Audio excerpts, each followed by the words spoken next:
October 2001 sees the release of Bomberman Online for the Sega Dreamcast.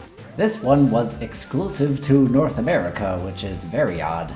No, this isn't Bomber Monk, it's regular Bomberman wearing an orange suit, like he did in the Master Mode of Saturn. Our animated intro promises new characters and a whole lot of battling. Indeed, this game is more of a series of battles instead of a campaign in the traditional sense. If we check Battle Game, we'll see there are 5 modes, similar to what we had in Second Attack.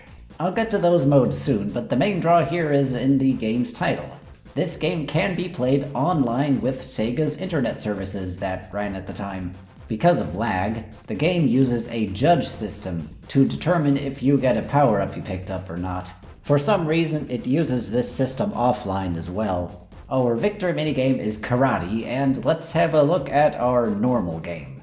The Bomb Olympics take place every 4 years on Quintet Island in the southern part of Planet Bomber, and the winner of each of the 5 Bomber events receives a sacred gold medal. The ancient legend of the island claims, if somebody gains all sacred gold medals, the way to the Master Bomberman will open.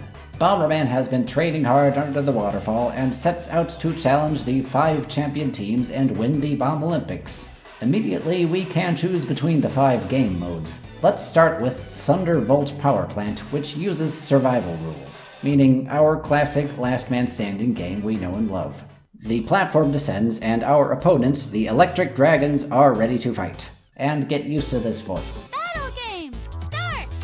The regular opponents look like they're going for the oval design we saw in Land, so basically we just have to win a bunch of battle games against these guys in various stages.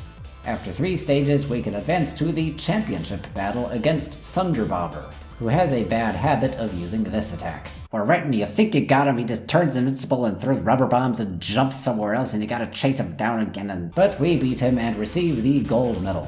And some veggies. Yeah, every stage and boss stage has 4 challenges to beat, like bombing a corner at a certain time, or carrying a bomb around, upon which we unlock more costume pieces. Moving on to the Tower of Wind, which uses the ring match rules. The Storm Giant descends to us on a magic carpet, looking like Bomber Thief from Wars, and in ring match the gimmick is that hitting an enemy gives you a point, so try to have the most points when the time runs out.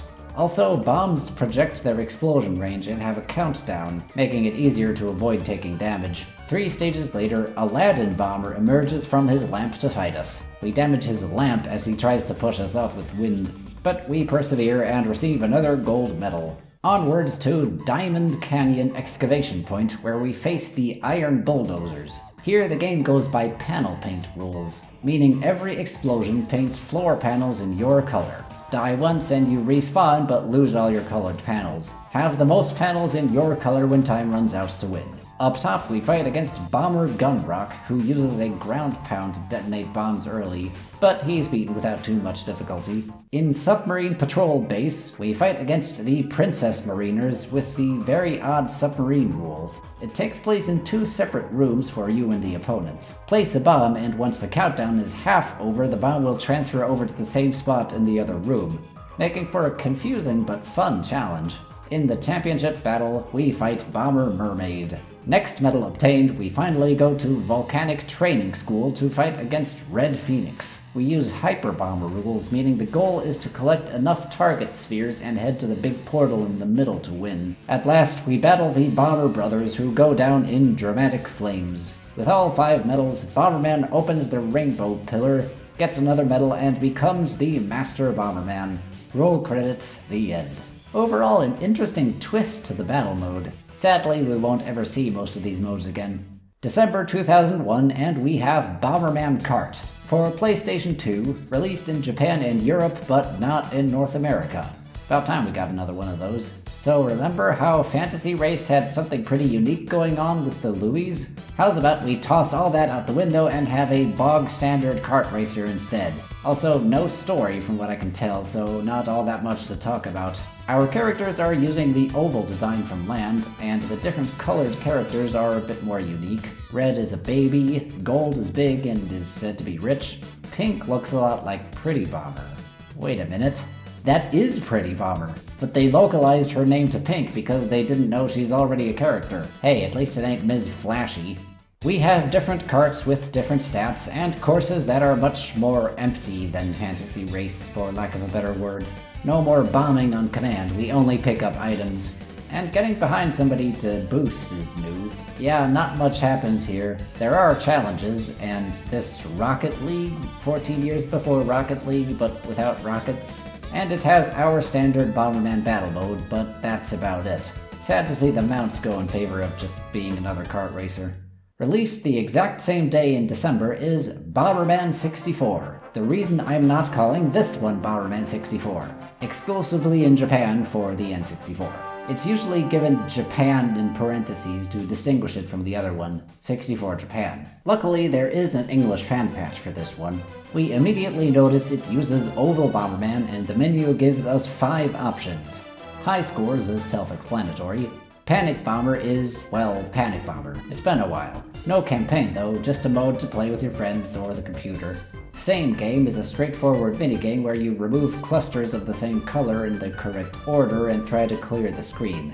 I kinda suck at it. Bomberman has either Bomberman or Battle Royale. Battle Royale is just our regular Bomberman battle mode. The only notable new thing I could tell is the option for Tandem Battle, where 2 players are linked together. One moves while the other places bombs, so that's a cool twist. Bomberman mode is where we see our classic gameplay. No story from what I can tell, but after each stage there are multiple exits and various final stages to end up in with different bosses. It's quick to play through and intended more as an arcadey high score mode. These boss characters are from Bomberman Land. Why is there still no fan patch for that game? Speaking of, 64 Japan is counted as part of the Land series. And indeed, when we go to Bomberman Park, we find the meat of the game. Bomberman Park here is a condensed, shorter version of Bomberman Land, with a different, smaller layout and no real plot to speak of, aside from Bomberman going around and beating minigames, and doing the occasional fetch quests for random NPCs to obtain medals and progress through the park. These minigames include this one where we chop stuff that flies at us, throwing bombs down at submarines, knocking out pegs here without toppling the tower, collecting coins on logs, shooting skulls, which is not very challenging, shooting these bouncing balls that keep splitting up, a slide puzzle, this bomb factory where we sort bombs using this junction, a train game that is basically just snakes, racing on the roadway while dodging cars, keeping an eye on which of the pipes the bomb went into. The most unique one, at least to me, is probably this one where we go through these rooms while avoiding monsters by switching all blue and green doors open and closed.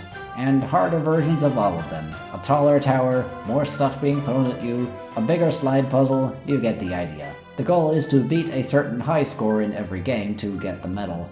The reward is the credits. Okay then. And some extra stages and skins for the other games on the cartridge. So really just a collection of minigames. Sort of a place for Hudson to dump all their scrapped Mario Party ideas? Maybe, but don't worry, this isn't going to replace regular Bomberman.